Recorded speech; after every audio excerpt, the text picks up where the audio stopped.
उत्तर प्रदेश के economic capital Kanpur में 30 अक्टूबर 2023 को एक 16 साल के लड़की की हत्या क्यों हुई, इसको लेकर लोगों में डिस्कशन हो रही है। पकड़े गए हत्यारे का कबूलनामा और पुलिस का नजरिया अलग-अलग है। हत्या का शिकार हुए लड़के के परिवार का कहना है कि हत्यारे ने जो रीजन बताया है वो पूरी तरह से गलत है। कानपुर के रायपुरवा इलाके के भगवती विला अपार्टमेंट में रहने वाले मनीष कनोडिया का कपड़े का बहुत बड़ा कारोबार है। उनके साड़ी कारोबार का दायरा लखनऊ, कानपुर जैसे शहरों के अलावा सूरत तक फैल चुका है। उनकी पत्नी का नाम सोनिया है। मनीष और सोनिया को एक बड़ा बेटा कुशाग्र है जो 16 साल का है और एक छोटा बेटा आदि है जो 12 साल का है। कुशाग्र एक अच्छे और खुशहाल घर से बिलोंग करता है। अपनी फिट बॉडी के कारण वो 21 साल का लगता है। कुशाग्र 10th स्टैंडर्ड में पढ़ रहा था। हालांकि जब वो 3 साल का था तब से ट्यूशन जाता था। हिमाचल प्रदेश की रहने वाली रचिता वत्स नाम की लड़की कानपुर में रहकर ट्यूशन पढ़ाती थी। रचिता 7 साल से कुशाग्र को पढ़ाने आ रही थी, जिससे कनोडिया परिवार में उसकी जगह परिवार के मेंबर जैसी हो गई थी। सोनिया देवी का स्वभाव दयालु है, इसलिए रचिता को हर महीने 3,500 रुपये ट्यूशन फीस के अलावा जरूरत पड़ने पर 10-15 हजार भी देती थी। रचिता के पिता की कोरोना से मौत हो गई तो सोनिया उनके लिए खाना पहुंचाती थी। 9th पास करने के बाद कुशाग्र ने 10th की तैयारी के लिए कोचिंग क्लास में एडमिशन लिया, इसलिए उसे अब रचिता के ट्यूशन की जरूरत नहीं थी। रचिता की कमाई न रुके इसलिए सोनिया ने कहा, तुम आदि को पढ़ाने आती रहना। इस तरह रचिता का यहाँ आना जारी रहा।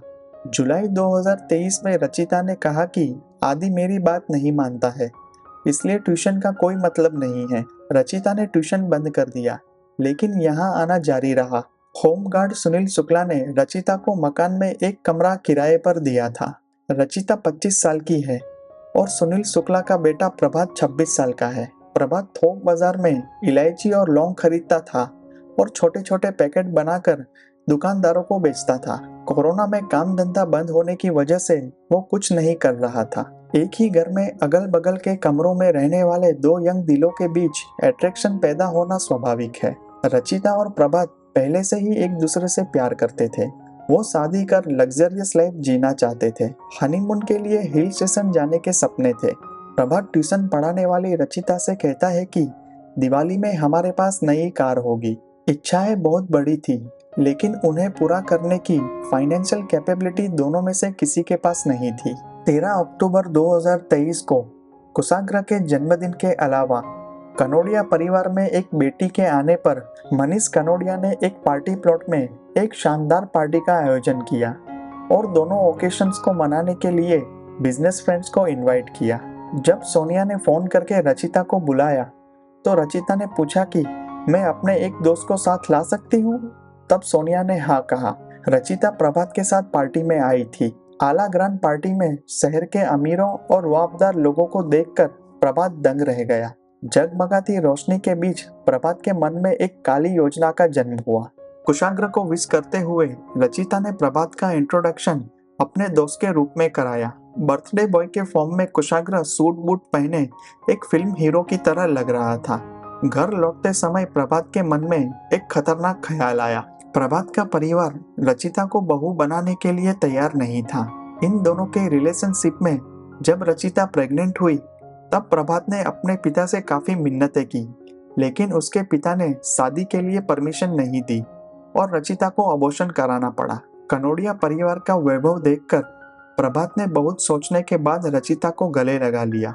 जब उसने सारे सपने बताए कि शादी के बाद जिंदगी कैसे रंगीन हो जाएगी, तो रचिता ने बड़बड़ाते हुए कहा कि पैसों के बिना कुछ नहीं होगा। प्रभात ने तुरंत उसे बताया, कनोडिया परिवार के पास करोड़ों रुपए हैं। एक बाप जो अपने बेटे के जन्मदिन मनाने के लिए पैसों को पानी की तरह बहाता है, वह अपने बेटे की जान बचाने के लिए 30 लाख रुपए बहुत आसानी से दे सकता है। अगर हमने कुशाग्र को किडनैप कर लिया और उसे जान से मारने की धमकी दे, तब सेठ डर जाएगा। इसके अलावा हम कोई बड़ी रकम नहीं मांगने वाले, सिर्फ 30 लाख रुपए मांगने हैं जो वो तुरंत दे देंगे। मुझे यकीन है कि अगर तू इसमें मेरी मदद करे तो इसी हफ्ते हमें 30 लाख रुपए मिल जाएंगे। जिसके बाद शादी करेंगे, नई कार लेंगे और हनीमून के लिए सिंगापुर जाएंगे।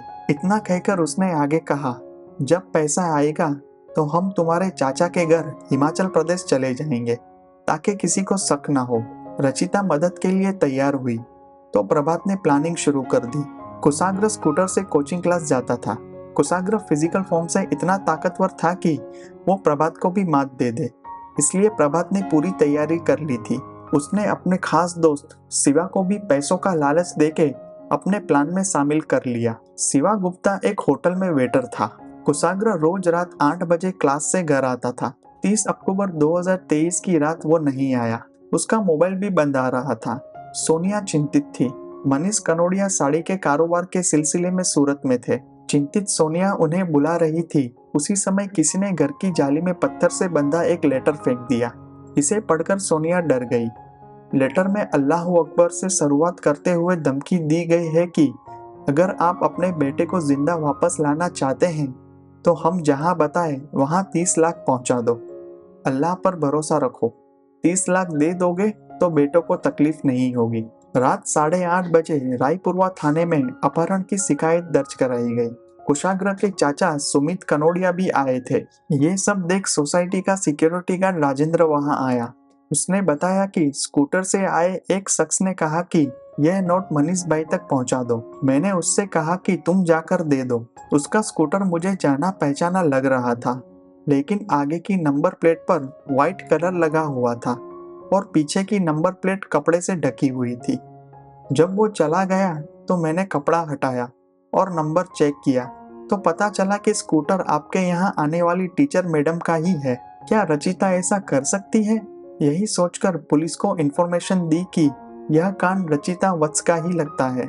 इससे पहले कि पुलिस की टीम रचिता के घर पहुंचती, बाकी दूसरे लोग वहां पहुंच गए। प्रभात और रचिता ने कहा कि हमें कुछ नहीं पता। प्रभात ने आक्रामक होते हुए कहा कि हम पर गलत शक ना करें। एक बड़े बिजनेसमैन के 16 साल के बेटे को किडनैप करके 30 लाख की फिरौती मांगी गई। आनंद प्रकाश तिवारी और रायपुरवा थानेदार NA अंकिता वर्मा अपनी टीम के साथ आई। प्रभात के पिता सुनील शुक्ला होमगार्ड में थे। उनकी पुलिस से तीखी नोकझोंक हुई। पुलिस ने उनको इग्नोर करते हुए सर्च ऑपरेशन शुरू कर दिया, जबकि प्रभात के घर और रचिता के घर से कुछ नहीं मिला। इसी दौरान प्रभात ने भागने की कोशिश की, लेकिन पुलिस टीम सतर्क थी और उसे पकड़ लिया। आखिरकार शुक्ला के घर में एक अंधेरे कोने वाले स्टोर रूम में ताला लगा हुआ था। प्रभात ने भागने की कोशिश की तो पुलिस का शक मजबूत हो गया। पुलिस ने ताला तोड़कर कमरा खोला तो सभी दंग रह गए। कमरे के बीचों बीच गद्दे पर कुशाग्र की हाथ पैर बंधी हुई डेड बॉडी पड़ी थी। कुशाग्र का mobile, bag, boot, T-shirt, wallet सब उस कमरे में थे। इसके अलावा वहाँ एक रस्सी, 2 कोल्ड ड्रिंक्स की बोतलें, एक तेजधार वाली आरी, एक बड़ा चाकू और 10 मजबूत पॉलीथीन की थैलियां पड़ी थी। डेड बॉडी को देखकर कुशाग्र की मां सोनिया टूट गई। रचिता, जो 7 साल तक हर दिन मेरे घर आती थी, जिसको हमने सगी बेटी की तरह रखा, उसने ऐसा काला काम क्यों किया? अपने 16 साल के बेटे को इस तरह खोने वाली मां रो पड़ी। प्रभात के पिता सदमे में थे। उन्होंने पुलिस को बताया कि मैं और मेरी बेटी पूरे दिन घर से बाहर थे, इसलिए हमें कुछ नहीं पता चला। प्रभात और रचिता को पकड़ने के बाद पुलिस टीम ने उनसे पूछताछ शुरू की। कुशाग्र जहां कोचिंग क्लास जाता था, वहां से लेकर यहां तक के सभी CCTV फुटेज चेक किए। 3 दिन की रिमांड पर प्रभात ने हत्या की बात कबूल कर ली। उसने कहा कि वो रचिता से प्यार करता है और उससे शादी करना चाहता है, लेकिन ये सेठ का लड़का भी रचिता के पीछे पड़ा है और उसने रचिता को फंसा लिया। मुझे डर था कि यह मेरी रचिता को छीन लेगा, इसलिए मैंने इसे मार डाला। उसने हत्या कैसे की, इस बात को बताते हुए उसने बताया कि वो 1 हफ्ते से तैयारी कर रहा था। वहां जाके रोज उसके क्लास के आने जाने का टाइम जान लिया। यहाँ कमरे में नींद की गोलियों के साथ कोल्ड ड्रिंक और एक रस्सी तैयार थी। उसकी क्लास के पास जाकर मैंने उससे कहा कि मेरी बाइक खराब हो गई है, तुम मुझे घर छोड़ दो। वो छोड़ने आया और वापस जाते टाइम मैंने उससे रोका और कहा कि तुमने मुझे अपनी पार्टी में खिलाया था, इसलिए आज मेरे यहाँ तुमको कोल्ड ड्रिंक पीनी होगी। मैं उसे कमरे में ले गया और उसे कोल्ड ड्रिंक पिलाई और जैसे ही वो बेहोश होके बैठने लगा, मैंने उसका गला घोंट दिया। पूरी बात को छिपाने के लिए मेरे दोस्त शिवा ने उसके पिता को फिरौती का लेटर भेजा। पुलिस को गुमराह करने के लिए ऐसे लिखा गया मानो किसी मुस्लिम ने लिखा हो, आप लोग रात को ही आ गए, नहीं तो कल इस डेड बॉडी के टुकड़े टुकड़े करके अलग अलग थैलों में भरकर कहीं दूर फेंक देते। उसने डेड बॉडी को उल्टा सुलाते हुए 18 सेकंड का वीडियो भी बनाया जिसमें यह दिखा सके कि वो जिंदा है। फिरौती की रकम जल्दी से हासिल करने के लिए उसके परिवार को भेजना था। रचिता ने कबूलनामे में कहा कि उसने पैसों के लालच में ऐसा किया। पैसे मिलने के बाद प्रभात और मैं शादी करने वाले थे। हमें भरोसा था कि पैसे मिलेंगे। प्रभात ने शोरूम में कार पसंद करने और इमीडिएटली डिलीवरी पाने के लिए जरूरी डॉक्यूमेंट भी पहले ही जमा कर दिए थे। पुलिस ने रुचिता और कुशाग्र के मोबाइल की कॉल डिटेल जांची। 13 से 29 अक्टूबर के बीच 16 दिनों में 51 बार बात हुई। कुशाग्र ने 22 और रचिता ने 29 बार कॉल किए थे। बातचीत की सबसे छोटी ड्यूरेशन 11 मिनट की थी और कई बातचीत 40 मिनट तक चली। पहले मीडिया को ऐसी जानकारी देने के बाद पुलिस ने बाद में कहा कि नंबर गलत था। रचिता और कुशाग्र के बीच कोई बातचीत नहीं हुई थी। सीसीटीवी फुटेज में प्रभात कुशाग्र को एक कमरे में ले जाता दिख रहा है, जिसके बाद 39 मिनट बाद वो अकेले बाहर आता है। उसके बाद रचिता कमरे में देखती है और तुरंत चली जाती है और प्रभात दरवाजा बंद कर देता है। इसके बाद जब तक पुलिस ने दरवाजा नहीं खोला तब तक उस कमरे में कोई भी आता जाता नहीं था। पुलिस इन सभी सबूतों के बेस पर केस बनाने की पुरजोश कोशिश कर रही है। कुशाग्र की मौत का गम कनोडिया परिवार पहले से ही झेल रहा है, लेकिन प्रभात ने हत्या की जो वजह बताई उससे उनका दर्द कई गुना बढ़ गया है। वो गुस्से के साथ कहते हैं कि 16 साल के कुशाग्र का 25 साल की रचिता से प्यार करना गलत है। माँ सोनिया रोते हुए कहती है कि अगर रचिता ने कहा होता तो वो उसे 5 करोड़ रुपए दे देती, लेकिन उसके बेटे को क्यों मारा। लव अफेयर्स को गलत बताते हुए पुलिस का कहना है कि ऐसे मामलों में धमकी या मारपीट होती है, कोई सीधे तौर पर किसी की हत्या नहीं करता। पैसों के लालच में ही प्रभात और रचिता ने ये अपराध किया है। किडनैप करके पैसे मिल जाने के बाद इन लोगों ने सोचा कि अगर कुशाग्र को जिंदा छोड़ दिया तो वो पुलिस को उनका नाम बता देगा। इस डर से उन्होंने 40 मिनट के अंदर ही उसकी हत्या कर दी।